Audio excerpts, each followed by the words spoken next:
सतनाम वाहिगुरु जी।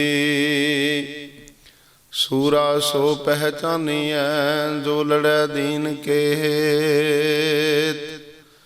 पुरजा पुरजा कट मरै कबहू ना छड़ै खेत। मोहे मरने का चाओ है मरूं तहर कै द्वार। मत हर पूछै कौन है परा हमारे बार। जुगो जुग अटल चवर छत्र तख्त दे मालक रूहानियत दे मुजस्मे लोक अते परलोक दे रखेक सर्व सांझी वालता दे प्रतीक दुनिया दे रहबर पीरां ने पीर समरथ पिता सतगुरु गुरु ग्रंथ साहब महाराज जी दी पावन पवित्र निੱਘੀ गोद अंदर जुड़ बैठी गुरु रूप गुरु सवारी साध संगत जी। विचारां आरंभ करन तो पहला सारे अदब सहित सतगुरु जी नूं झुकाओ शीश। बोलण दी दिओ आशीष प्यार नाल आखो जी वाहिगुरु जी का खालसा वाहिगुरु जी की फतेह। सरबंस दानी पिता धन धन साहिब श्री गुरु गोबिंद सिंह जी महाराज। आओ उन्हां दे इतिहास तो असी सारे सेध लै सकीए। सतगुरु गुरु गोबिंद सिंह महाराज जी आनंदपुर साहब के किले विच हन। चार सफेरियों वैरियां ने घेरा पाया होया है। घेरा इन्ना लम्मा हो गया 1-2 महीने नहीं 7 महीने लगातार इस घेरे नूं हो गए। गुरदेव पातशाह महाराज दे नाल गुरु के प्यारे सिंह अते बहुत बहुत प्यारे जानवर जिन्हां नूं सतगुरु जी अपनी जान तो वध प्यार करते सन। प्रसादी हाथी वर्गे भुख दे दुख नाल मरे बहुत कीमती घोड़े जिहड़े भुख दे दुख नाल मरे।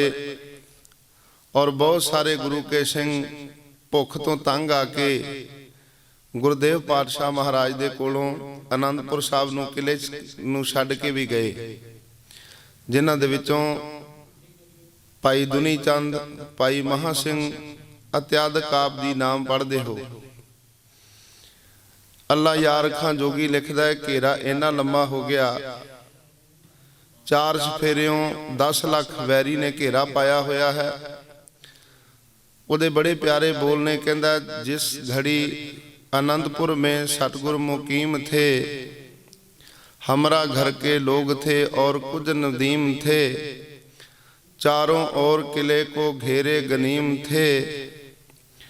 टूटे हुए रिज़्क़ के दिल सिंगा दो नीम थे। प्यासे थे और भूख की शिद्दत कमाल थी। मुक्त सरसी फौज थी वो भी निढाल थी। सतगुरां नूं 4 सफेरियों पहाड़ी राजियां ने वजीर खान दियां फौजां ने औरंगजेब दियां फौजां ने कश्मीर तो आए हुए उस वेले दे मुगल नवाबा ने 4 सफेरियों घेरा पाया होया है। और एक घेरे दे विच असीं अंदाजा लाइए तो कुछ 2-3 महीनों की रसद आनंदपुर दे विच मौजूद होवेगी। गुरु के सिंघां ने लमेरा टाइम टपाउण वास्ते उस भंडारे नूं उन्हां दातां नूं थोड़ा थोड़ा करके वरत्या होवेगा। 3 महीनों की बजाय 4 महीने कढ लए होणगे 4.5 महीने लंघे होणगे। इस तो बाद दा समां जिहड़ा है वह बहुत औखियाई वाला है। इत्थों तक जिक्र मिलता है भी अंदर खाण वास्ते भी कुछ ना रहा। जिहड़ा आनंदपुर साहब नूं पानी जांदा सी जालमा ने उहदा भी रुख बदल दिता है। आनंदपुर दे विच हुण पानी भी नहीं जांदा। बड़े सोहणे बोल किसी विद्वान ने लिखे ने कहंदा 4 सिंह पानी को जावैं 2 जूझैं जो पानी लियावैं। पानी भी इन्ना महंगा हो गया सी भी सानू जाना दे के पानी लियाउणा पैंदा सी।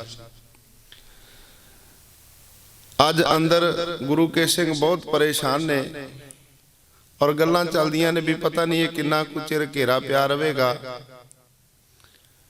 बाहरों किसी ने आण के खबर दी है सतगुरु जी एक किले के दरवाजे अगे कासद आया वो मिलना चाहता है। अल्लाह यार खां जोगी लिखदा भी सतगुरु नूं किसी ने आण के बेनती की है। सिंह ने महाराज बाहर कासद एक आया है वजीर खान का पैगाम लाया है, जे हुक्म होवे ते महाराज उन्होंने अंदर बुलाया जाए। हजूर ने आग्ञा दी है, कहन लगे भी ये जड़ा पैगाम है पढ़ के सुना। इत्थे विद्वानां ने जिक्र किया पहाड़ी राजियां वालों पम्मा पुरोहित आया। पहाड़ी राजियां ने थाल दे विच एक आटे दी गां बना के भेजी है, लिखती रूप दे विच एक कसम भेजी है भी महाराज जे तुसीं आनंदपुर साहब दा किला छड्ड जाओ, असीं तुहाडा वाल भी बांका नहीं करांगे। जिधर तुसीं जाओ असीं जाण दे विच तुहाडी सहायता करांगे। महाराज असीं भी परेशान हाँ, वार वार औरंगजेब सानू तंग कर रहा है, साडी बेनती प्रवान करो। वजीर खान वालों भी चिट्ठी आई है, औरंगजेब दी भी चिट्ठी है। सतगुरां ने यह सारा कुछ बड़े प्यार दे नाल सुनिया है। ऐसा जिक्र मिलता भी कुरान शरीफ दे अखीरले पन्ने ते लिखती रूप विच इन्हां ने कसम लिख के भेजी है। महाराज इस तो उत्ते होर कोई गल नहीं, असीं कुरान शरीफ दी सौं खा के कहने आ पहाड़ी राजे इस गां दी कसम खांदे ने, इहदे तो उत्ते होर कोई गल नहीं। आप जी साडी बेनती प्रवान करके आनंदपुर साहब दा किला छड्ड जाओ। पातशाह ने उस वक्त गुरु के सिंघां दे नाल सलाह कीती है। पातशाह कहंदे झूठे लोग ने, इन्हां दियां काहदियां कसमां ने, ये कसमां खा खा के मुकरन वाले लोग ने। गुरु के सिख कहंदे सतगुरु जी आप जी बेनती प्रवान करो, ये भुख दे नाल मरन दे नालों चंगा है वार वैरियां दे नाल लड़ के शहीद हो जाना। आप जी कृपा करो, आग्ञा बख्शो। सतगुरु जी कहंदे हन मैं तुहानूं इन्हां दियां कसमां विखाउणियां चाहुंदा भी ये झूठे लोग ने। हजूर ने एक विਉਂਤ बनाई है। आप जी ने आनंदपुर दे विचों कुछ खच्चरां दे उत्ते समान लद्या, कुछ फटे पुराने कपड़े हन, कुछ टुੱਟੇ छिੱਤਰ ने, कुछ वो जिहड़े कीमती जानवर अंदर खत्म होए सन उन्हां दियां हड्डियां खच्चरां ते लद के गड्डियां ते लद के उत्ते कीमती पशमीने पा के आनंदपुर दे किले दे विचों रात दे हनेरे विच बाहर कढिया समान। जदों इन्हां पहाड़ी राजियां ने वेख्या, औरंगजेब दीयां फौजां ने वेख्या, एकदम टुट के पै गए। इन्हां घोड़ियां ते खच्चरां ते गड्डियां दे विच सतगुरु दा खजाना जा रहा है। जदों एकदम लुटण वास्ते पए ते उन्हां दे खुरदियां दे विचों फटे पुराने कपड़े टुटियां जुत्तियां निकलियां ते नमोशी वाले मुंह लैके शर्मिंदे होए पिछे नूं वापस परत गए। इत्थे ही एक गड्ढे दी अगवाई कर रहा सी भाई हरा सिंह, भाई मोती महरे दा पिता, वो शहीद हुंदा है। सतगुरां ने अंदर सिंघां नूं दस दिता है इन्हां लोकां दीयां कसमां ते यकीन नहीं कीता जा सकदा, ये झूठे लोग ने। पर भुख दे दुख नालों मरन नालों चंगा सी। गुरु के सिंह कहंदे सतगुरु जी आप दी आग्ञा बख्शो। पातशाह समझाउंदे भी ने जे असीं अंदर तंग हां किले दे विच ते साडे नालों ज़्यादा बाहर ये तंग हन।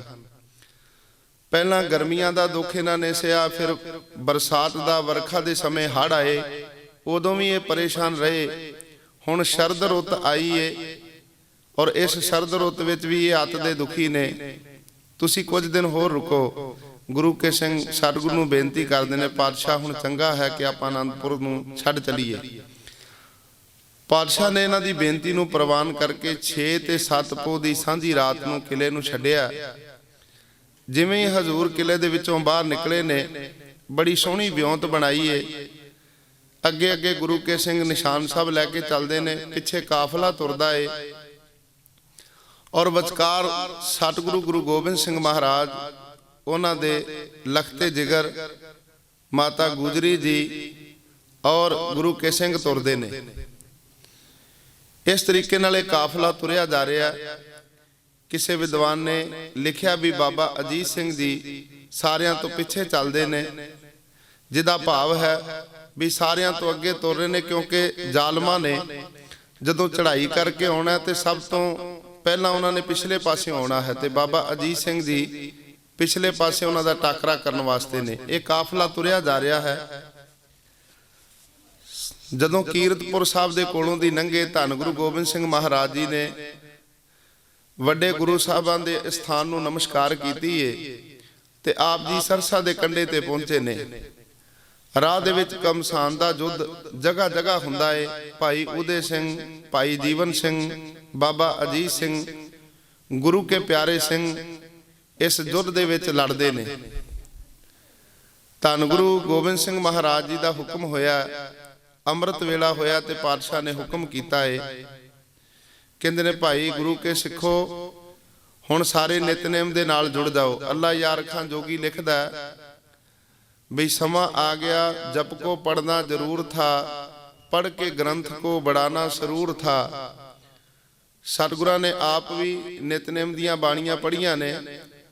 ਉਧਰੋਂ ਲਿਖਦਾ ਵੀ ਸਮਾਂ ਥਾ ਆਸਾ ਕੀ ਵਾਰ ਕਾ, ਸਤਿਗੁਰਾਂ ਨੇ ਹੁਕਮ ਕੀਤਾ ਵੀ ਆਸਾ ਜੀ ਦੀ ਵਾਰ ਦੇ ਵਿੱਚ ਜੁੜਿਆ ਜਾਏ। ਪਾਤਸ਼ਾਹ ਦਾ ਹੁਕਮ ਪਾ ਕੇ ਕੁਝ ਸਿੰਘ ਲੜਦੇ ਨੇ। ਬਾਬਾ ਅਜੀਤ ਸਿੰਘ ਵੀ ਰਣ ਤੱਤੇ ਵਿੱਚ ਲੜਦੇ ਨੇ ਤੇ ਗੁਰੂ ਗੋਬਿੰਦ ਸਿੰਘ ਮਹਾਰਾਜ ਜੀ ਆਸਾ ਜੀ ਦੀ ਵਾਰ ਦਾ ਕੀਰਤਨ ਸਰਵਣ ਕਰ ਰਹੇ ਨੇ।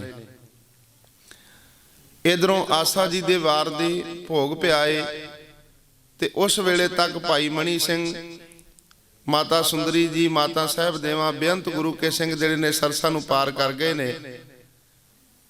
ਇਸੇ ਸਮੇਂ ਦੌਰਾਨ ਮਾਤਾ ਗੁਜਰੀ ਜੀ ਵੀ ਬਾਬਾ ਜੋਰਾਵਰ ਸਿੰਘ, ਬਾਬਾ ਫਤਿਹ ਸਿੰਘ ਨੂੰ ਲੈ ਕੇ ਉਹ ਵੀ ਪਾਰ ਹੋਏ ਨੇ। ਧੰਨ ਗੁਰੂ ਗੋਬਿੰਦ ਸਿੰਘ ਮਹਾਰਾਜ ਜੀ ਦਾ ਹੁਕਮ ਪਾ ਕੇ ਗੁਰੂ ਕੇ ਸਿੰਘਾਂ ਨੇ ਸਰਸਾ ਨੂੰ ਪਾਰ ਕੀਤਾ ਹੈ। ਸਰਸਾ ਉਹ ਨਦੀ ਹੈ ਜਿਹੜੀ ਆਮ ਨਹੀਂ ਸੀ ਵਗਦੀ।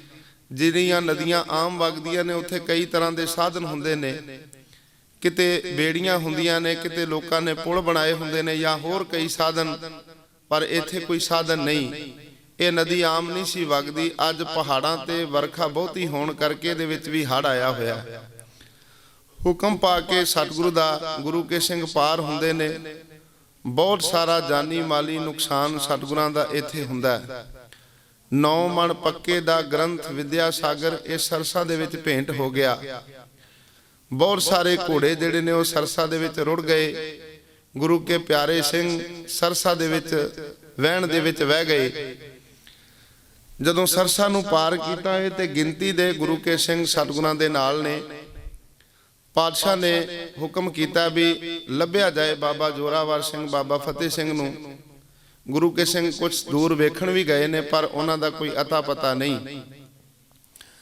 ਸਤਿਗੁਰੂ ਜੀ ਨੇ ਹੁਣ ਗੁਰੂ ਕੇ ਸਿੰਘਾਂ ਨੂੰ ਹੁਕਮ ਕੀਤਾ ਹੈ ਵੀ ਚਲੋ ਭਾਈ ਆਪਾਂ ਹੁਣ ਉਸ ਪਾਸੇ ਨੂੰ ਜਾਣਾ, ਰੋਪੜ ਦੇ ਇਲਾਕੇ ਨੂੰ। ਤੇ ਪਾਤਸ਼ਾਹ ਜੀ ਜਦੋਂ ਤੁਰਨ ਲੱਗੇ ਨੇ ਉਦੋਂ ਵੀ ਪੰਜਾਬੀ ਦੇ ਕਵੀ ਨੇ ਬੜੀਆਂ ਪਿਆਰੀਆਂ ਸਤਰਾਂ ਲਿਖੀਆਂ ਨੇ। ਉਹ ਕਹਿੰਦਾ ਸਤਿਗੁਰੂ ਹੋ ਸਕਦਾ ਤੇਰੇ ਸਿੰਘਾਂ ਨੂੰ ਤੇ ਨਾ ਪਤਾ ਹੋਵੇਗਾ ਵੀ ਅਸੀਂ ਕਿੱਧਰ ਜਾਣਾ ਹੈ, ਪਰ ਤੂੰ ਤੇ ਅੰਤਰਜਾਮੀ ਹੈ, ਤੈਨੂੰ ਤੇ ਪਤਾ ਹੈ ਨਾ ਅੱਗੇ ਕੀ ਹੋਣ ਵਾਲਾ ਹੈ। ਪਰ ਪਾਤਸ਼ਾਹ ਤੂੰ ਉਸ ਪਾਸੇ ਨੂੰ ਤੁਰਿਆ ਜਿੱਧਰ ਤੂੰ ਆਪ ਕਹਿੰਦਾ ਸੀ ਮੈਂ ਜਾਣਾ। ਅੱਗੇ ਜਾ ਕੇ ਇਹ ਬਚਨ ਆਵੇਗਾ। ਔਰ ਪਾਤਸ਼ਾਹ ਕਹਿ ਰਹੇ ਨੇ, ਕਹਿੰਦੇ ਨੇ हमने भी जाना है उस जगह पे जल्द तर, कटाने पड़ेंगे जहां पर तुमको अपने सर, होंगे शहीद बाकी के ये 2 पिसर। ਕਹਿੰਦੇ ਨੇ ਉੱਥੇ ਲੜ ਕੇ ਇਹ ਦੋਵੇਂ ਪਿਸਰ ਮੇਰੇ ਸ਼ਹੀਦ ਹੋਣਗੇ। ਰਹਿ ਜਾਊਂਗਾ ਕਲ ਕੋ ਅਕੇਲਾ ਲੁਟਾ ਕੇ ਆਪਣਾ ਘਰ। ਕਹਿੰਦੇ ਗੁਰੂ ਕੇ ਸਿੰਘੋ ਅਸੀਂ ਵੀ ਉਸ ਥਾਂ ਤੇ ਛੇਤੀ ਹੀ ਜਾਣਾ ਹੈ ਜਿੱਥੇ ਕੱਲ ਨੂੰ ਮੈਂ ਆਪਣੇ ਪੁੱਤਰ ਕੁਰਬਾਨ ਕਰਨੇ ਨੇ। ਪੰਜਾਬੀ ਦਾ ਕਵੀ ਲਿਖਦਾ ਏ, ਕਹਿੰਦਾ ਖੁਸ਼ੀ ਨਾਲ ਕੁਰਬਾਨੀਆਂ ਦੇਣ ਚੱਲੇ, ਜੋੜੀ ਇੱਕ ਪਾਸੇ ਤੇ ਜੋੜੀ ਇੱਕ ਪਾਸੇ। ਉਸ ਵੇਲੇ ਸਰਕਾਰ ਨੂੰ ਖਿੱਚ ਹੈ ਸੀ ਥੋੜੀ ਇਸ ਪਾਸੇ ਤੇ ਥੋੜੀ ਇਸ ਪਾਸੇ। ਇਹ ਤੇ ਕੋਈ ਵੀ ਨਹੀਂ ਕਹਿ ਸਕਦਾ ਬਾਜਾਂ ਵਾਲੇ ਸਤਿਗੁਰੂ ਨੇ ਤੋੜੀ ਉਸ ਪਾਸੇ ਤੇ ਜੋੜੀ ਇਸ ਪਾਸੇ। ਚਾਰੇ ਲਾਲ ਸਤਿਗੁਰਾਂ ਨੇ ਵਾਰ ਕੇ ਤੇ ਤੋੜੀ ਇਸ ਪਾਸੇ ਤੇ ਜੋੜੀ ਉਸ ਪਾਸੇ। ਹਜ਼ੂਰ ਸਤਿਗੁਰੂ ਜੀ ਦਾ ਹੁਕਮ ਪਾ ਕੇ ਗੁਰੂ ਕੇ ਸਿੰਘਾਂ ਨੇ ਕੂਚ ਕੀਤਾ ਹੈ ਰੋਪੜ ਵਾਲੇ ਪਾਸੇ ਨੂੰ। ਪਿੱਛੋਂ 10 ਲੱਖ ਵੈਰੀ ਜਿਹੜਾ ਉਹ ਧਾ ਕੇ ਆ ਰਿਹਾ। ਰੋਪੜ ਆਣ ਕੇ ਵੀ ਇਹਨਾਂ ਦੇ ਨਾਲ ਝੜਪ ਹੋਈ, ਯੁੱਧ ਹੋਇਆ। ਔਰ ਸਤਿਗੁਰੂ ਜੀ ਕੋਟਲੇ ਨਿਹੰਗ ਖਾਨ ਦੇ ਵਿੱਚ ਪਹੁੰਚੇ ਨੇ। ਇੱਥੇ ਨਿਹੰਗ ਖਾਨ ਉਹਨੇ ਆਣ ਕੇ ਸਤਿਗੁਰਾਂ ਨੂੰ ਬੇਨਤੀ ਕੀਤੀ, ਪਾਤਸ਼ਾਹ ਆਪ ਜੀ ਮੇਰੀ ਹਵੇਲੀ ਵਿੱਚ ਚਲੋ। ਸਤਿਗੁਰੂ ਜੀ ਇਹਦੀ ਬੇਨਤੀ ਨੂੰ ਪ੍ਰਵਾਨ ਕਰਦੇ ਹੋਏ ਉੱਥੇ ਗਏ ਨੇ।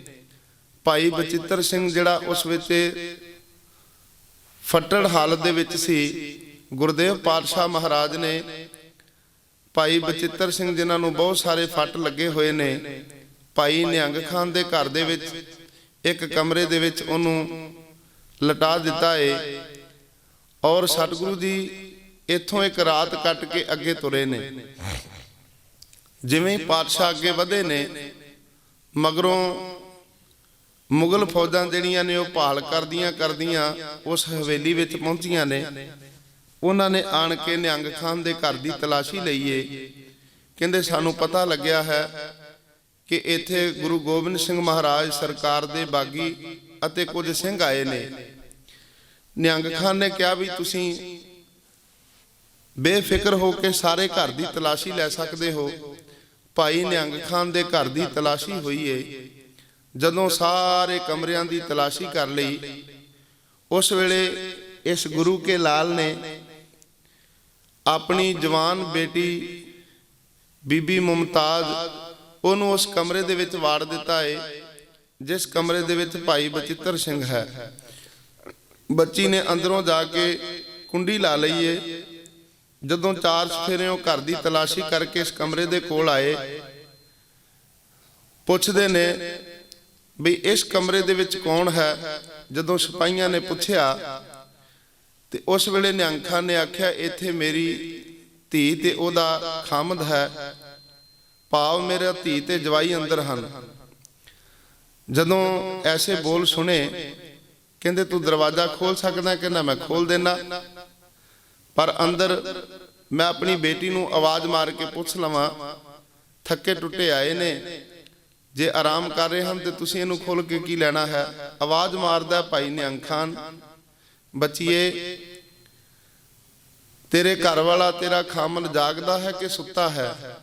ਬੇਟੀ ਨੇ ਆਵਾਜ਼ ਦਿੱਤੀ ਏ, ਪਿਤਾ ਜੀ, ਅੱਬਾ ਜਾਨ, ਮੇਰੇ ਘਰ ਵਾਲਾ ਇਸ ਵੇਲੇ ਸੁੱਤਾ ਹੋਇਆ, ਆਰਾਮ ਕਰ ਰਿਹਾ।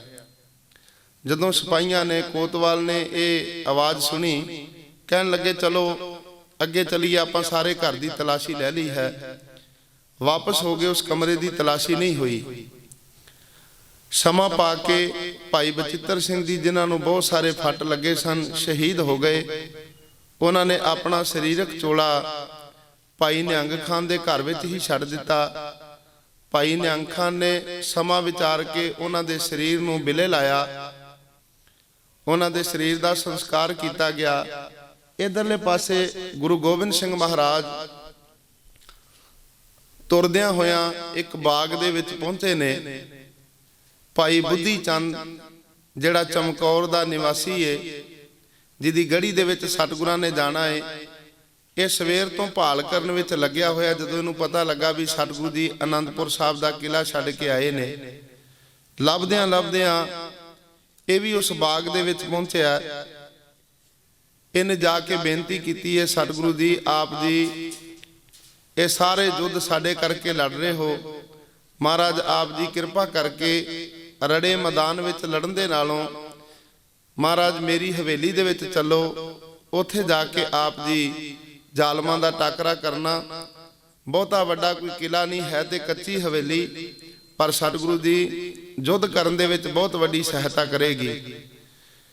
ਸਤਿਗੁਰਾਂ ਨੂੰ ਬੇਨਤੀ ਕਰਦਾ, ਖਬਰ ਸੁਣੀ ਜ਼ਿਮੀਂਦਾਰ ਨੇ, ਮੱਧ ਬਸੈ ਚਮਕੌਰ, ਚਮਕੌਰ ਦੇ ਵਿੱਚ ਰਹਿਣ ਵਾਲਾ ਏ। ਸੁਨਤ ਬਚਨ ਤਤਕਾਲ ਹੀ ਵਹਿ ਆਇਓ ਉੱਡ ਢੇਰ, हाथ जोर ऐसे कहो बिनती सुनो करतार, बसो मद चमकौर के अपनी कृपा धार। मेरे सतगुरु जी आप जी दे चरनां विच बेनती है, आप जी मेरी हवेली विच चलो। सतगुरु जी दी बेनती नूं प्रवान करदे होए जदों चमकौर दी हवेली दे विच आप जी ने प्रवेश कीता है, सूरज अस्त हो गया, रात दा हनेरा है ते गुरदेव पातशाह महाराज इस हवेली विच आए ने। बड़े सोहने बोल लिखदा है अल्लाह यार खां जोगी भी जदों सतगुरु जी इस हवेली विच आए, गुरु के सिंह थके टुटे सन, कुछ देर आराम करने वास्ते लेट गए सब। जिथे भी किसी नूं थां मिलिया, जिवें दा भी किसी नूं कपड़ा मिलिया, वो उस वक्त उवें दी तैयारी करके लेट गए। कईयां ने घोड़ियां दे उत्तों ला के कपड़े ਔਰ ਉਹ ਧਰਤੀ ਤੇ ਵਿਛਾਲੇ। ਕਈਆਂ ਨੇ ਘੋੜਿਆਂ ਦੀਆਂ ਕਾਠੀਆਂ ਸਰਾਣੇ ਰੱਖ ਲਈਆਂ। ਜੋ ਕੁਝ ਵੀ ਉਸ ਵੇਲੇ ਸਾਧਨ ਸਨ ਉਹ ਸਾਰਿਆਂ ਨੇ ਅਪਣਾਏ। ਸਤਿਗੁਰੂ ਗੁਰੂ ਗੋਬਿੰਦ ਸਿੰਘ ਮਹਾਰਾਜ ਵਾਸਤੇ ਭਾਈ ਦਇਆ ਸਿੰਘ, ਭਾਈ ਧਰਮ ਸਿੰਘ ਇਤਿਆਦਿਕ ਗੁਰੂ ਕੇ ਸਿੰਘਾਂ ਨੇ ਗੜੀ ਦੇ ਵਿੱਚ ਜਿਹੜਾ ਕਮਰਾ ਹੈ ਉਹਦੇ ਵਿੱਚ ਇੱਕ ਆਸਣ ਲਾਇਆ, ਤਾਂ ਕਿ ਸਤਿਗੁਰੂ ਜੀ ਇਸ ਆਸਣ ਤੇ ਆਰਾਮ ਕਰਨ। ਜਿਵੇਂ ਦੇ ਵੀ ਉਹਨਾਂ ਕੋਲ ਕੱਪੜੇ ਸਨ, ਜੋ ਕੁਝ ਵੀ ਹੋ ਸਕਦਾ ਸੀ ਵਿਛਾ ਕੇ ਇੱਕ ਉੱਚਾ ਆਸਣ ਲਾਇਆ। ਅੱਲਾ ਯਾਰ ਖਾਨ ਜੋਗੀ ਲਿਖਦਾ, ਸਭ ਲੇਟ ਗਏ ਜਿਮੀ पे जी पोंछ बिछाकर, कुछ उठ खड़े हुए तलवारों को लेकर। ਕੁਝ ਉਹਨਾਂ ਦੇ ਵਿੱਚੋਂ ਉੱਠ ਕੇ ਖੜੇ ਹੋਏ ਜਿਨ੍ਹਾਂ ਨੇ ਪਹਿਰਾ ਦੇਣਾ, ਹੱਥਾਂ ਦੇ ਵਿੱਚ ਤਲਵਾਰਾਂ ਲੈ ਲਈਆਂ ਨੇ। कुछ उठ खड़े हुए पहरा देने के लिए तलवारों को उठाकर, गोबिंद भी शाबाश हुए खेमे में जाकर। ਧੰਨ ਗੁਰੂ ਗੋਬਿੰਦ ਸਿੰਘ ਮਹਾਰਾਜ ਜੀ ਵੀ ਉਸ ਖੇਮੇ ਦੇ ਵਿੱਚ, ਉਸ ਕਮਰੇ ਦੇ ਵਿੱਚ ਆਰਾਮ ਕਰਨ ਵਾਸਤੇ ਗਏ ਨੇ। ਜਦੋਂ ਸਤਿਗੁਰੂ ਜੀ ਉਸ ਕਮਰੇ ਵਿੱਚ ਗਏ ਨੇ ਤੇ ਆਪ ਜੀ ਉੱਥੇ ਜਾ ਕੇ ਲੇਟੇ ਨਹੀਂ। ਲਿਖਦਾ ਵੀ ਕੁਝ ਸਮਾਂ ਹੋਇਆ ਸੀ ਸਤਿਗੁਰਾਂ ਨੂੰ ਉੱਥੇ ਗਿਆ, ਜਦੋਂ ਵੇਖਿਆ ਤੇ ਬੈਠੇ ਹੈ ਗਰਦਨ ਕੋ ਝੁਕਾ ਕਰ। ਸੁੱਤੇ ਨਹੀਂ, ਸਗੋਂ ਪਰਮਾਤਮਾ ਦੀ ਯਾਦ ਦੇ ਵਿੱਚ ਜੁੜੇ ਹੋਏ ਨੇ। ਤੂੰ ਹੀ ਹੈ, ਤੂੰ ਹੀ है तू ही मुख से निकलता था।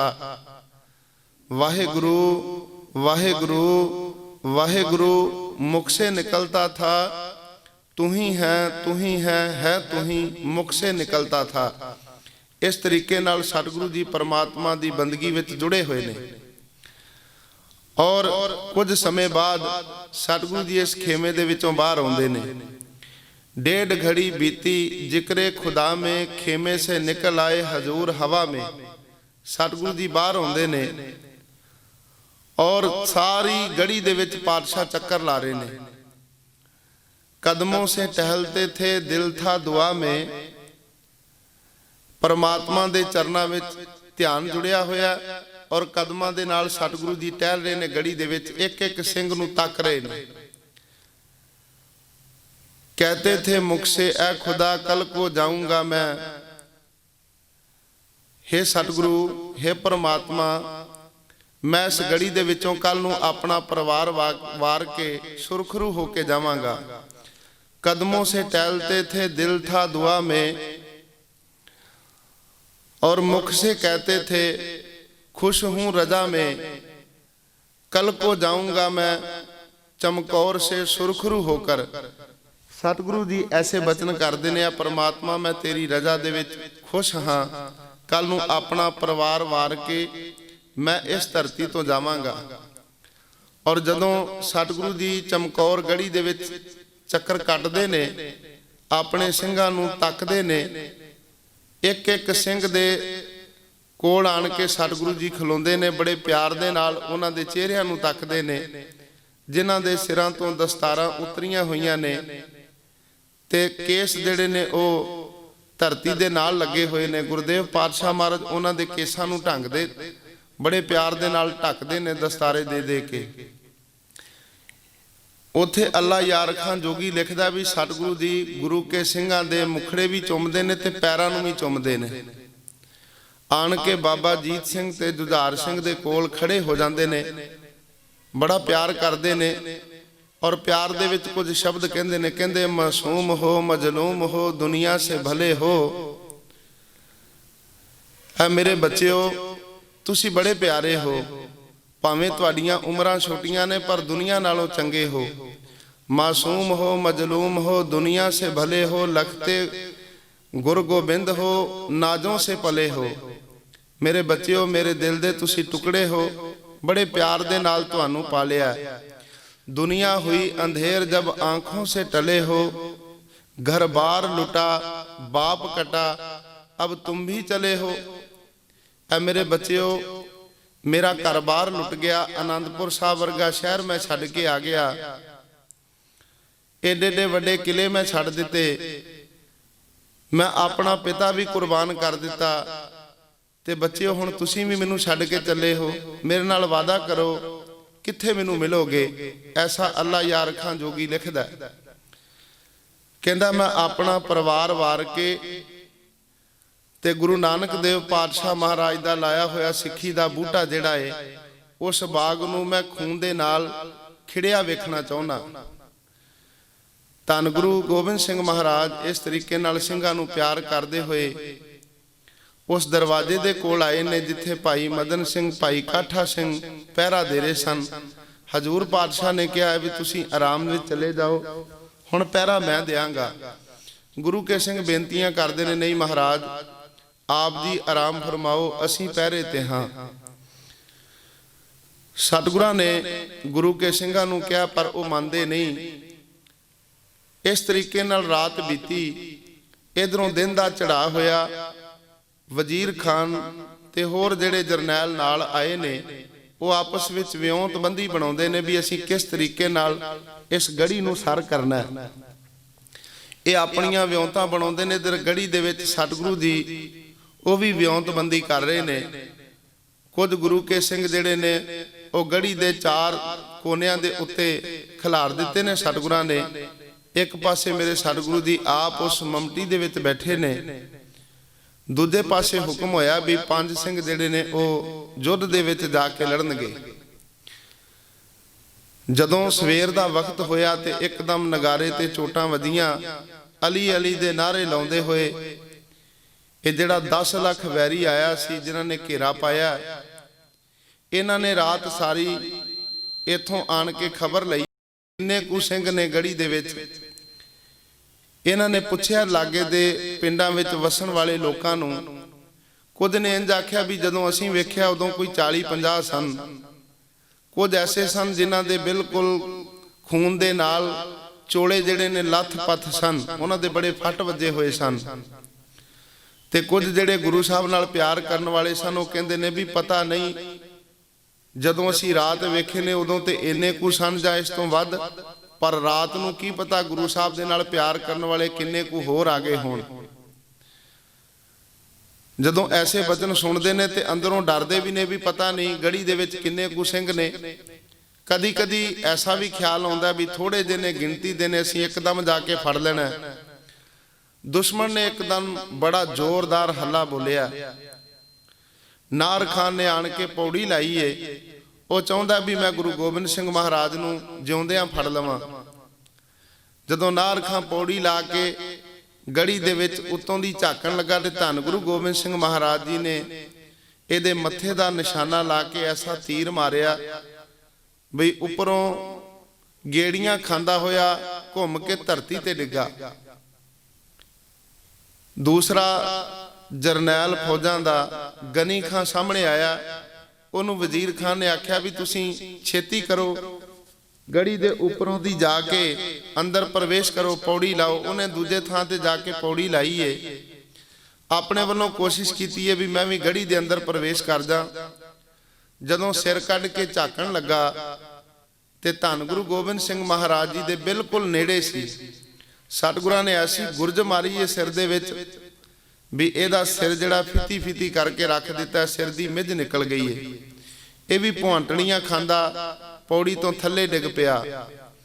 ਬਾਅਦ ਵਿੱਚ ਤੀਸਰਾ ਜਰਨੈਲ ਖਵਾਜਾ ਮਹਿਦੂਦ, ਉਹਨੂੰ ਵਜ਼ੀਰ ਖਾਨ ਨੇ ਪ੍ਰੇਰਿਆ ਵੀ ਤੂੰ ਅੱਗੇ ਚੱਲ, ਪੌੜੀ ਲਾ ਕੇ ਛੇਤੀ ਨਾਲ ਅੰਦਰ ਵੜ ਜਾ। ਜਾ ਕੇ ਗੁਰੂ ਗੋਬਿੰਦ ਸਿੰਘ ਮਹਾਰਾਜ ਨੂੰ ਫੜ ਕੇ ਲਿਆ। ਜਦੋਂ ਖਵਾਜਾ ਮਹਿਦੂਦ ਪੌੜੀ ਲਾ ਕੇ ਉੱਤੇ ਚੜਿਆ, ਅਜੇ ਝਾਕਦਾ ਸੀ ਗੁਰੂ ਗੋਬਿੰਦ ਸਿੰਘ ਮਹਾਰਾਜ ਨੂੰ ਵੀ ਕਿਸੇ ਪਾਸਿਓਂ ਮੇਰੇ ਤੇ ਵਾਰ ਨਾ ਕਰ ਦੇਣ। ਇੱਕੋ ਹੀ ਝਲਕ ਪਈ ਏ। ਸਤਿਗੁਰੂ ਦੀਆਂ ਨਜ਼ਰਾਂ ਦੇ ਵਿੱਚ ਨਜ਼ਰਾਂ ਪਈਆਂ ਨੇ। ਨਜ਼ਰਾਂ ਦੇ ਤੀਰ ਐਸੇ ਵੱਜੇ ਵੀ ਇਹ ਬਗੈਰ ਕੋਈ ਫੱਟ ਖਾਣ ਦੇ, ਬਗੈਰ ਕੋਈ ਤੀਰ ਲੱਗਣ ਦੇ ਤੇ ਧਰਤੀ ਤੇ ਗੇੜੀਆਂ ਖਾਂਦਾ ਹੋਇਆ ਡਿੱਗ ਪਿਆ। ਸਤਿਗੁਰਾਂ ਨੇ ਬਾਅਦ ਵਿੱਚ ਜ਼ਫਰਨਾਮੇ ਵਿੱਚ ਲਿਖਿਆ, ਕਹਿੰਦੇ ਔਰੰਗਜ਼ੇਬ ਐਵੇਂ ਦੇ ਤੇਰੇ ਜਰਨੈਲ ਸਨ ਜਿਹੜੇ ਮੇਰੇ ਸਾਹਮਣੇ ਵੀ ਨਾ ਆ ਸਕੇ, ਇਹ ਵੀ ਪੌੜੀਆਂ ਤੋਂ ਗੇੜੀਆਂ ਖਾਂਦਾ ਹੋਇਆ ਥੱਲੇ ਡਿੱਗਿਆ। ਇਧਰਲੇ ਪਾਸੇ ਗੁਰੂ ਕੇ ਸਿੰਘ ਜਾਨਾ ਹੂਲ ਕੇ ਲੜ ਰਹੇ ਸਨ। ਗੜੀ ਦੇ ਵਿੱਚੋਂ ਤੀਰਾਂ ਦੀ ਬੋਛਾਰ ਹੋ ਰਹੀ ਸੀ ਔਰ ਗੁਰੂ ਕੇ ਸਿੰਘਾਂ ਦਾ 5-5 ਸਿੰਘਾਂ ਦਾ ਜਥਾ ਜਾ ਕੇ ਲੜਦਾ ਰਿਹਾ। ਸਾਰਾ ਦਿਨ ਕਮਸਾਨ ਦਾ ਯੁੱਧ ਹੁੰਦਾ ਰਿਹਾ। ਜਦੋਂ ਗੁਰੂ ਕੇ ਸਿੰਘਾਂ ਦੇ ਜਥੇ ਜਾਂਦੇ ਨੇ ਤੇ ਉਹ ਰਣ ਤੱਤੇ ਵਿੱਚ ਵੈਰੀਆਂ ਨੂੰ ਮੌਤ ਦੇ ਘਾਟ ਉਤਾਰ ਕੇ ਸ਼ਹੀਦੀ ਜਾਮ ਪੀ ਜਾਂਦੇ ਨੇ। ਅੱਜ ਧੰਨ ਗੁਰੂ ਗੋਬਿੰਦ ਸਿੰਘ ਮਹਾਰਾਜ ਜੀ ਦੇ ਲਖਤੇ ਜਿਗਰ ਬਾਬਾ ਅਜੀਤ ਸਿੰਘ ਜੀ ਸਤਿਗੁਰਾਂ ਦੇ ਸਾਹਮਣੇ ਆਏ ਨੇ। ਹੱਥ ਜੋੜ ਕੇ ਬੇਨਤੀ ਕੀਤੀ ਹੈ, ਪਿਤਾ ਜੀ ਇੱਕ ਪੰਕਤੀ ਦੇ ਅਰਥ ਪੁੱਛਣੇ ਚਾਹੁੰਦੇ ਆ। ਸਤਿਗੁਰੂ ਜੀ ਕਹਿੰਦੇ ਨੇ, ਪੁੱਤਰ ਅਜੀਤ ਸਿੰਘ ਐਸੀ ਕਿਹੜੀ ਪੰਕਤੀ ਹੈ ਜਿਹਦੇ ਅਰਥ ਬੇਟਾ ਤੈਨੂੰ ਨਹੀਂ ਆਉਂਦੇ? ਕਹਿੰਦਾ, ਸਤਿਗੁਰੂ ਜੀ ਨਹੀਂ, ਮੈਂ ਆਪ ਜੀ ਤੋਂ ਪੁੱਛਣਾ ਚਾਹੁੰਦਾ। ਮਹਾਰਾਜ ਆ ਪੰਕਤੀ ਇਹਦੇ ਅਰਥ ਕਰਕੇ ਸੁਣਾਓ। ਸਤਿਗੁਰੂ ਜੀ ਕਹਿੰਦੇ ਨੇ, ਬੋਲ ਬੇਟਾ, ਕੀ ਕਹਿਣਾ ਚਾਹੁੰਦਾ ਹੈ? ਕਹਿੰਦਾ, ਸਤਿਗੁਰੂ ਬੋਲ ਨੇ ਗੁਰੂ ਗ੍ਰੰਥ ਸਾਹਿਬ ਮਹਾਰਾਜ ਵਿੱਚ, ਗੁਰ ਸਿੱਖਾਂ ਇੱਕੋ ਪਿਆਰ, ਗੁਰ ਮਿੱਤਾਂ ਪੁੱਤਾਂ ਭਾਈਆਂ। ਗੁਰੂ ਆਪਣੇ ਪੁੱਤਰਾਂ ਨੂੰ ਵੀ ਉਵੇਂ ਦਾ ਪਿਆਰ ਦਿੰਦਾ ਏ, ਆਪਣੇ ਮਿੱਤਰਾਂ ਨੂੰ ਵੀ ਉਵੇਂ ਦਾ ਪਿਆਰ ਦਿੰਦਾ ਏ। ਪਰ ਮੇਰੇ ਸਤਿਗੁਰੂ ਜੀ, ਅੱਜ ਮੈਂ ਵੇਖਦਾ ਤੁਸੀਂ ਆਪਣੇ ਜਾਨਾਂ ਤੋਂ ਪਿਆਰੇ ਸਿੱਖਾਂ ਨੂੰ ਤੇ ਹੁਕਮ ਕਰੀ ਜਾਂਦੇ ਹੋ, ਉਹਨਾਂ ਦੇ ਤੇ ਜਥੇ ਬਣਾ ਕੇ ਯੁੱਧ ਵਿੱਚ ਭੇਜ ਰਹੇ ਹੋ। ਮਹਾਰਾਜ ਮੈਨੂੰ ਕਦੋਂ ਭੇਜੋਗੇ? ਸਤਿਗੁਰੂ ਅੱਜ ਮੈਨੂੰ ਲੱਗਦਾ ਤੁਸੀਂ ਫਰਕ ਕਰਦੇ ਹੋ। ਪਾਤਸ਼ਾਹ ਨੇ ਕਿਹਾ, ਨਹੀਂ ਅਜੀਤ ਸਿੰਘਾ, ਇਹ ਸਾਰੇ ਹੀ ਮੇਰੇ ਪੁੱਤਰ ਨੇ, ਮੈਂ ਕਦੀ ਫਰਕ ਨਹੀਂ ਕੀਤਾ।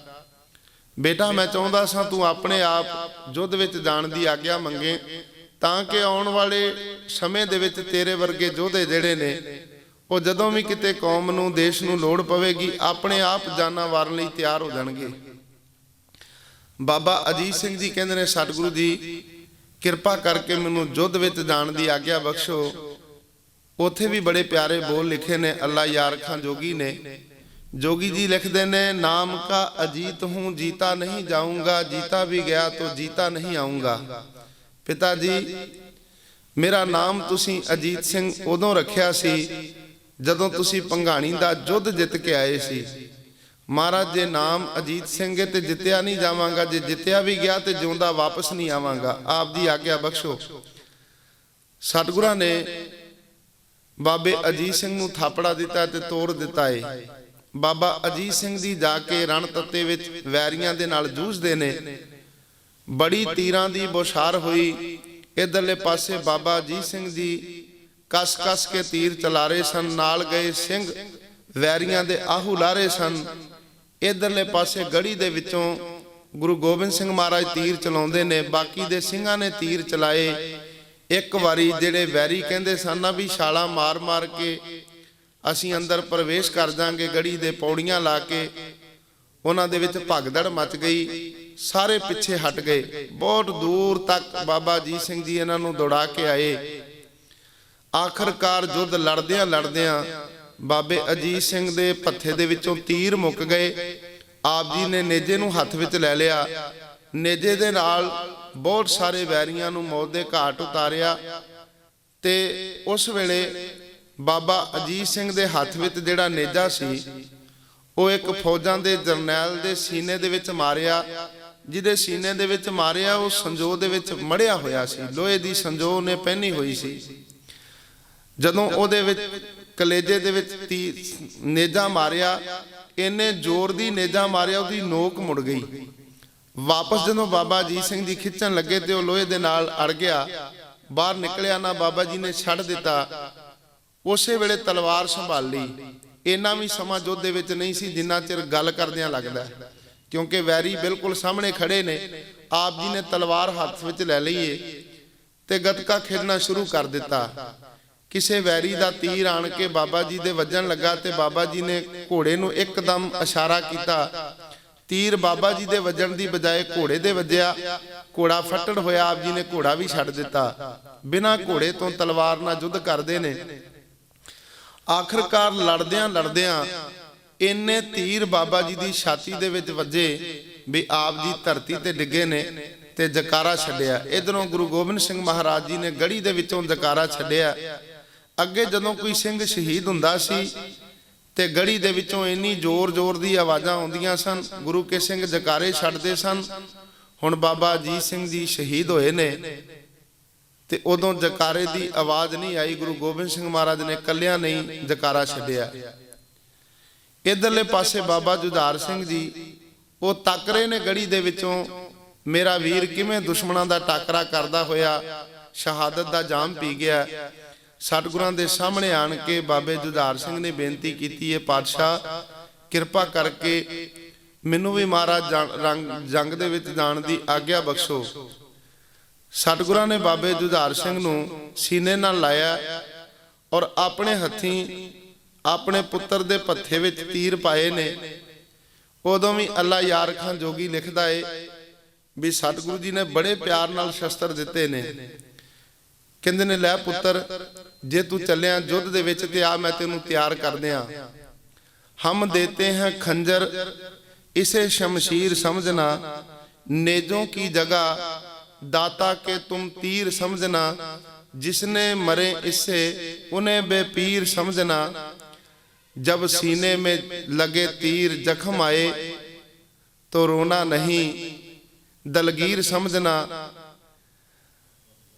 मेरे पुत्र, जदों तेरे सीने दे विच कोई तीर आन के वजे जख्म होवे उदों रोना नहीं, जब तीर लगे सीने में सी नहीं करनी, उफ मुंह से मेरी जान कभी नहीं भरनी। ऐ मेरे पुत्र, युद्ध दे विच इन्हां गल्लां दा ध्यान रखना। तेरे कलेजे विच तीर वजन, नेजा वजे ते पुत्र मूँह दे विचों सी नहीं करनी। कैसा बापू है, अपने बच्चों नूं रोण दी भी आग्या नहीं दिंदा। जिन्ने मर्जी फट वजन पर मेरे पुत्र रोना नहीं। बाबा जुझार सिंह जी ने आख्या, सतगुरु जी आप जी कृपा करो, मैनू जंग दे विच जाण दी आग्या बख्शो। भाई के बिना मुझे जीना नहीं आता, खाना नहीं पीना नहीं सोना नहीं भाता, मैनू आग्या बख्शो। सतगुरां ने बड़े प्यार दे नाल बाबे जुझार सिंह नूं तोरिया ते नाल गुरु के सिंह तैयार होए ने। जदों बाबा जुझार सिंह जी गढ़ी दे विचों बाहर निकले ने, वैरियां ने एकदम हल्ला कीता है। वो चाहते ने भी इन्हां नूं गढ़ी तो थोड़ा भी दूर अगे वधण ना दिता जाए। धन गुरु गोबिंद सिंह महाराज जी आप तीरां दी बौछार करते ने। जदों वेखदे ने भी दुश्मन अपने मनां दे विच धार के बैठा है भी साहिबजादे नूं अगे नहीं वधण देना, सतगुरां ने आप तीरां दी बौछार कीती है। तीरां दी छां हेठां बाबा जुझार सिंह जी अगे लड़दे होए वधदे जांदे ने। बहुत सारे मुगलों नूं मारन तो बाद गुरु के सिंघां ने भी कमसान दा युद्ध लड़िया। एक एक करके सिंह भी शहीद होए। बाबा जुझार सिंह भी आखिरकार शहीदी जाम पी गए। जदों उन्हां दे कलेजे दे विच किसी ने आण के नेजा मारिया, नेजा आर पार हो गया, बहुत सारे तीर वजे ते आप जी भी शहीदी जाम पी गए। बाबे जुझार सिंह ने भी जकारा छड्डिया, इधरों सतगुरां ने जकारा छड्डिया। हुण भी कोई गुरु का सिंह जकारे का जवाब नहीं दिंदा। मेरे सतगुरां ने कोल बुलाया सब नूं, कहंदे गुरु के सिखो, जदों कोई सिंह शहीद हुंदा है उदों तुसीं जकारे छड्डदे हो। मेरे दो पुत्र शहीद होए ने, बाबा जीत सिंह, बाबा जुझार सिंह, तुसीं जकारे का जवाब नहीं दिता ते गुरु के सिंह कुछ नहीं बोलते। मेरे पातशाह जी कहंदे ने भी अज मैनूं वधाइयां दिओ। महाराज वधाइयां किस गल दियां? वधाइयां ते दित्तियां जांदियां ने जदों कोई घर दे विच खुशी दा माहौल होवे, महाराज कोई जित प्राप्त होवे, कोई नाम दे विच वाधा होवे ते वधाई दित्ती जांदी है। अज किहड़ी प्राप्ति हुई है जिहदियां वधाइयां दईए? सतगुरु जी कहंदे हन, भाई कदी मैं तुरदा सी ते लोग कहंदे सन शहीद पड़बदादे दा पोतरा जा रहा, पड़पोतरा जा रहा। जदों मैं अपने पिता नूं इस देश कौम तो वारिया, लोग कहंदे सन शहीद पिता दा पुत्र जा रहा। अज जदों मेरे दो पुत्र मेरे सामने शहीद होए ने, कल लोग मैनूं कहणगे ये शहीद पुत्रां दा पिता जा रहा है। मेरे नाम विच वाधा होया, तुसीं मैनूं वधाइयां दिओ। गुरु के सिंह कुछ नहीं बोलते। बीती रात वो बेनती कर चुके सन, महाराज आप जी कृपा करके इस रण तत्ते दे विचों साहिबजादियां नूं लैके चले जाओ। तो मेरे सतगुरां ने यह हुक्म कीता सी भी तुहाडे विच ते इन्हां विच कोई फर्क नहीं, तुसीं सारे ही अजीत सिंह ते जुझार सिंह हो। मैं किहड़े किहड़े नूं नाल लैके निकलां ते किनू किनू छड्ड के जावां? मैं इत्थों जावांगा नहीं। अज जदों बाबा जुझार सिंह जी शहीद हुंदे ने, इधरों सूरज अस्त हो जाता है ते रात के हनेरे विच नियम सी उस वेले दा भी युद्ध समाप्त हो गया। रात नूं सोदर दे पाठ तो बाद गुरु के सिंह जिहड़े ने वो आपस विच विਉਂਤ बनाउंदे ने ਭਾਈ ਦਇਆ ਸਿੰਘ ਜੀ, ਭਾਈ ਧਰਮ ਸਿੰਘ ਜੀ, ਭਾਈ ਮਾਨ ਸਿੰਘ ਜੀ ਇਤਿਆਦਿ ਗੁਰੂ ਕੇ ਸਿੰਘ ਇਕੱਠੇ ਹੋਏ ਨੇ। ਉਹ ਕਹਿੰਦੇ ਸਤਿਗੁਰੂ ਨੂੰ ਬੇਨਤੀਆਂ ਬੜੀਆਂ ਕੀਤੀਆਂ ਨੇ ਕੱਲ ਵੀ, ਤੇ ਪਾਤਸ਼ਾਹ ਚਮਕੌਰ ਗੜੀ ਦੇ ਵਿੱਚੋਂ ਜਾਂਦੇ ਨਹੀਂ, ਸਗੋਂ ਕਹਿੰਦੇ ਨੇ ਵੀ ਅਸੀਂ ਇੱਥੇ ਹੀ ਲੜ ਕੇ ਸ਼ਹੀਦ ਹੋਣਾ ਹੈ। ਔਰ ਹੁਣ ਇੱਥੋਂ ਸਤਿਗੁਰੂ ਜੀ ਜਾਂਦੇ ਨਹੀਂ। ਜਦੋਂ ਸਤਿਗੁਰੂ ਜੀ ਇਸ ਗੜੀ ਦੇ ਵਿੱਚ ਆਏ ਸਨ ਨਾ, ਤੇ ਆਪਣੇ ਖੰਜਰ ਦੇ ਨਾਲ ਸਤਿਗੁਰਾਂ ਨੇ ਕੁਝ ਮਿੱਟੀ ਲਾਈ ਸੀ ਦੀਵਾਰ ਦੇ ਨਾਲੋਂ, ਤੇ ਉਹਨੂੰ ਹੱਥ ਵਿੱਚ ਫੜ ਕੇ ਕਹਿੰਦੇ ਸਨ, ਜਿਸ मुकाम पे हम कहते थे है आना ये वही है, कल जहाँ बच्चों को है कटाना ये वही है, कल जहाँ से लुट के है जाना ये वही है, धरती कह देती है ठिकाना ये वही है। कहते ये उही थां है जिथों मैं अपना सारा कुछ कुर्बान करना है। ते सतगुरां ने सोदर दे पाठ तो बाद हुक्म कर दिता है, गुरु के ਸਿੰਘੋ कल नूं रण तत्ते विच असीं आप युद्ध करांगे, दुश्मनां दे नाल असीं लोहा भिड़ांगे, असीं आप युद्ध विच जावांगे। गुरु के ਸਿੰਘਾਂ ने मता पकाया भी सतगुरु जी नूं हुण हुक्म कीता जाए। पंज प्यारे भाई दया सिंह दी कमान हेठ ਉਹ ਇਕੱਤਰ ਹੋਏ ਨੇ, ਤਿਆਰ ਪਰ ਤਿਆਰ ਹੋ ਕੇ ਗੁਰੂ ਗੋਬਿੰਦ ਸਿੰਘ ਮਹਾਰਾਜ ਦੇ ਸਾਹਮਣੇ ਆਏ ਨੇ। ਸਤਿਗੁਰਾਂ ਨੇ ਬੇਨਤੀ ਕੀਤੀ ਹੈ ਵੀ ਖਾਲਸਾ ਜੀ ਹੁਕਮ ਕਰੋ, ਕੀ ਹੁਕਮ ਹੈ। ਇਸ ਵੇਲੇ ਤੁਸੀਂ ਖਾਲਸੇ ਦੇ ਰੂਪ ਵਿੱਚ ਪੰਜ ਪਿਆਰੇ ਆਏ ਨੇ, ਕਿਉਂਕਿ ਮੇਰੇ ਸਤਿਗੁਰਾਂ ਨੇ ਕਹਿ ਦਿੱਤਾ ਸੀ ਨਾ ਵੀ ਜਿਹੜਾ ਖਾਲਸਾ ਇਹ ਮੇਰਾ ਹੀ ਰੂਪ ਹੈ, ਖਾਲਸਾ ਮੇਰੋ ਰੂਪ ਹੈ ਖਾਸ, ਖਾਲਸੇ ਮੈਂ ਹੋ ਕਰੋ ਨਿਵਾਸ। ਉਹਨਾਂ ਨੇ ਹੁਕਮ ਕੀਤਾ ਵੀ ਸਤਿਗੁਰੂ ਜੀ ਆਪ ਦੀ ਇਸ ਗੜੀ ਨੂੰ ਛੱਡ ਜਾਓ। ਪਾਤਸ਼ਾਹ ਨੇ ਸੀਸ ਝੁਕਾ ਦਿੱਤਾ ਹੈ ਪੰਜ ਪਿਆਰੇ ਸਹਿਬਾਨਾਂ ਦੇ ਅੱਗੇ, ਤੇ ਬੇਨਤੀ ਕੀਤੀ ਹੈ ਵੀ ਖਾਲਸਾ ਜੀ ਮੈਂ ਤੁਹਾਡੇ ਹੁਕਮ ਨੂੰ ਮੰਨ ਕੇ ਇਸ ਗੜੀ ਨੂੰ ਛੱਡ ਜਾਵਾਂਗਾ, ਪਰ ਇੱਕ ਬੇਨਤੀ ਹੈ ਮੈਂ ਇਕੱਲਾ ਨਹੀਂ ਜਾਵਾਂਗਾ, ਮੇਰੇ ਨਾਲ ਭਾਈ ਦਇਆ ਸਿੰਘ, ਭਾਈ ਧਰਮ ਸਿੰਘ, ਭਾਈ ਮਾਨ ਸਿੰਘ ਜੀ ਜਾਣਗੇ। ਔਰ ਇਹਦੇ ਨਾਲ ਨਾਲ ਮੈਂ ਕੋਈ ਲੋਕੇ ਨਹੀਂ ਜਾਣਾ ਚਾਹੁੰਦਾ। ਮੈਂ ਜਦੋਂ ਜਾਵਾਂਗਾ ਉਦੋਂ ਗੜੀ ਦੇ ਵਿੱਚ ਨਗਾਰੇ ਵੱਜਣਗੇ, ਨਰ ਸਿੰਘਾ ਵੱਜੇਗਾ, ਧੌਂਸੇ ਤੇ ਚੋਟਾਂ ਲੱਗਣਗੀਆਂ, ਨਗਾਰਿਆਂ ਦੀਆਂ ਚੋਟਾਂ ਵੱਜਦੀਆਂ ਹੋਈਆਂ ਦੇ ਵਿੱਚ ਜਕਾਰੇ ਬਹੁਤ ਉੱਚੀ ਉੱਚੀ ਲਾਏ ਜਾਣ, ਤੇ ਫਿਰ ਮੈਂ ਇਸ ਗੜੀ ਨੂੰ ਛੱਡ ਕੇ ਜਾਵਾਂਗਾ। ਬੜੀ ਸੋਹਣੀ ਵਿਉਂਤ ਬਣਾਈ ਏ ਵੀ ਭਾਈ ਦਇਆ ਸਿੰਘ ਜੀ ਇਸ ਪਾਸੇ ਨੂੰ ਨਿਕਲਣਗੇ, ਭਾਈ ਧਰਮ ਸਿੰਘ ਜੀ ਇਸ ਪਾਸੇ ਨੂੰ ਜਾਣਗੇ, ਭਾਈ ਮਾਨ ਸਿੰਘ ਜੀ ਇਸ ਪਾਸੇ ਨੂੰ ਜਾਣਗੇ, ਗੁਰੂ ਗੋਬਿੰਦ ਸਿੰਘ ਮਹਾਰਾਜ ਇਸ ਪਾਸੇ ਨੂੰ ਨਿਕਲਣਗੇ। ਇਸ ਤਰ੍ਹਾਂ ਸਤਿਗੁਰਾਂ ਨੇ ਇਸ ਗੜੀ ਦੇ ਵਿੱਚੋਂ ਆਪ ਜੀ ਨੇ ਨਿਕਲਣ ਦੀ ਤਿਆਰੀ ਕੀਤੀ ਹੈ। ਭਾਈ ਸੰਗਤ ਸਿੰਘ ਨੂੰ ਕਲਗੀ ਤੋੜਾ ਦੇ ਕੇ ਆਪ ਦੀ ਚਮਕੌਰ ਗੜੀ ਦੇ ਵਿੱਚੋਂ ਰਾਤ ਦੇ ਹਨੇਰੇ ਵਿੱਚ ਨਰਸਿੰਘਾ ਵੱਜਦਾ ਏ, ਤੇ ਉਸ ਵੇਲੇ ਬਹੁਤ ਉੱਚੀ ਉੱਚੀ ਨਗਾਰਾ ਵਜਾਇਆ ਜਾਂਦਾ ਹੈ। ਸਿੰਘ ਗੜੀ ਦੇ ਵਿੱਚੋਂ ਉਸ ਵੇਲੇ ਤੀਰਾਂ ਦੀ ਬੁਛਾਰ ਕਰਦੇ ਨੇ, ਉੱਚੀ ਉੱਚੀ ਜਕਾਰੇ ਲਾਉਂਦੇ ਨੇ। ਭਾਈ ਸੰਗਤ ਸਿੰਘ ਜੀ ਮਮਟੀ ਦੇ ਵਿੱਚ ਬੈਠੇ ਹੋਏ ਨੇ, ਇੱਕ ਗੁਰੂ ਕਾ ਸਿੰਘ ਮਿਸਾਲ ਜਗਾ ਕੇ ਸਾਹਮਣੇ ਕਰਦਾ ਹੈ ਤਾਂ ਕਿ ਜ਼ਾਲਮਾਂ ਨੂੰ ਪਤਾ ਲੱਗੇ ਗੁਰੂ ਗੋਬਿੰਦ ਸਿੰਘ ਮਹਾਰਾਜ ਇੱਥੇ ਬੈਠੇ ਹੋਏ ਨੇ। ਗੁਰੂ ਕੇ ਸਿੰਘ ਜਿਹੜੇ ਨੇ ਉਹ ਜਕਾਰੇ ਲਾਉਂਦੇ ਨੇ, ਤੇ ਸਤਿਗੁਰੂ ਜੀ ਰਣ ਤੱਤੇ ਵਿੱਚ ਜਾ ਕੇ ਕਹਿੰਦੇ ਨੇ ਵੀ ਹਿੰਦ ਦਾ ਪੀਰ ਜਾ ਰਿਹਾ, ਜੇ ਕਿਸੇ ਵਿੱਚ ਤਾਕਤ ਹੋਵੇ ਤੇ ਫੜ ਲਵੋ। ਜਦੋਂ ਅੱਗੋਂ ਮੁਗਲ ਫੌਜਾਂ ਵੱਧਦੀਆਂ ਨੇ, ਉਹਨਾਂ ਦੇ ਵਿੱਚੋਂ ਇੱਕ ਮਿਸਾਲ ਜਗਾ ਕੇ ਸਾਹਮਣੇ ਆ ਰਿਹਾ ਸੀ, ਸਤਿਗੁਰਾਂ ਨੇ ਉਹਦੇ ਹੱਥ ਦਾ ਨਿਸ਼ਾਨਾ ਲਾਇਆ, ਤੀਰ ਮਾਰਿਆ, ਮਿਸਾਲ ਥੱਲੇ ਡਿੱਗ ਕੇ ਬੁੱਝ ਗਈ। ਤੇ ਆਪਸ ਦੇ ਵਿੱਚ ਬਹੁਤ ਸਾਰੇ ਮੁਗਲ ਜਿਹੜੇ ਨੇ ਉਹ ਲੜ ਲੜ ਕੇ ਰਣ ਤੱਤੇ ਦੇ ਵਿੱਚ ਮੌਤ ਦੇ ਘਾਟ ਉਤਰੇ। ਧੰਨ ਗੁਰੂ ਗੋਬਿੰਦ ਸਿੰਘ ਮਹਾਰਾਜ, ਭਾਈ ਮਾਨ ਸਿੰਘ, ਭਾਈ ਦਇਆ ਸਿੰਘ ਜੀ ਉਹ ਇਸ ਰਣ ਤੱਤੇ ਦੇ ਵਿੱਚੋਂ ਬਾਹਰ ਨਿਕਲ ਗਏ। ਸੋ ਇਸ ਤਰੀਕੇ ਦੇ ਨਾਲ ਸਤਿਗੁਰਾਂ ਨੇ ਇਹ ਚਮਕੌਰ ਗੜੀ ਦੇ ਵਿੱਚ ਜਿੱਤ ਪ੍ਰਾਪਤ ਕੀਤੀ। ਮੇਰੇ ਸਤਿਗੁਰੂ ਜੀ ਦੇ ਪਾਵਨ ਇਤਿਹਾਸ ਦੀ ਸਾਂਝ ਪਾਉਂਦਿਆਂ ਬੇਅੰਤ ਹੋਈਆਂ ਭੁੱਲਾਂ ਪਾਤਸ਼ਾਹ ਬਖਸ਼ਣਯੋਗ ਹਨ। ਪਿਆਰ ਨਾਲ ਫਤਿਹ ਬੁਲਾਓ ਜੀ। ਵਾਹਿਗੁਰੂ ਜੀ ਕਾ ਖਾਲਸਾ, ਵਾਹਿਗੁਰੂ ਜੀ ਕੀ ਫਤਿਹ।